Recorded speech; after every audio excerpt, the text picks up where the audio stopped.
మహిళలకు ఏపీ సర్కార్ good news చెప్పబోతోంది. Ugadi నుంచి ఉచిత బస్సు ప్రయాణ పథకాన్ని అమలు చేయబోతోంది. ఎన్నికల మేనిఫెస్టోలోని మరో హామీని నెరవేర్చే దిశగా వడివడిగా అడుగులు వేస్తున్న ఏపీ ప్రభుత్వం ఉగాది నుంచి మహిళలకు ఉచిత బస్సు ప్రయాణం కల్పించే దిశగా చర్యలు వేగవంతం చేసింది. ఈ మేరకు పలువురు ఉన్నతాధికారులతో సీఎం చంద్రబాబు కీలక చర్చలు జరిపారు. ఉచిత ప్రయాణంపై అధ్యయనం చేసేందుకు మంత్రుల ఉపసంఘాన్ని కూడా నియమించారు.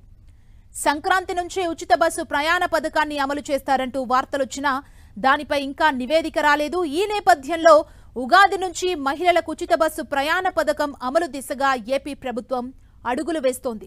మహిళలకు ఉచిత బస్సు ప్రయాణంపై అధికారులతో సీఎం చంద్రబాబు తాజాగా కీలక చర్చలు జరిపారు.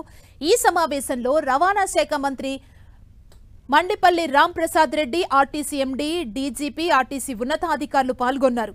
ఉచిత బస్సు ప్రయాణ పథకంపై తీసుకుంటున్న చర్యల పట్ల సీఎం చంద్రబాబు మంత్రి రాంప్రసాద్ రెడ్డిని, అధికారులను అడిగి వివరాలు తెలుసుకున్నారు.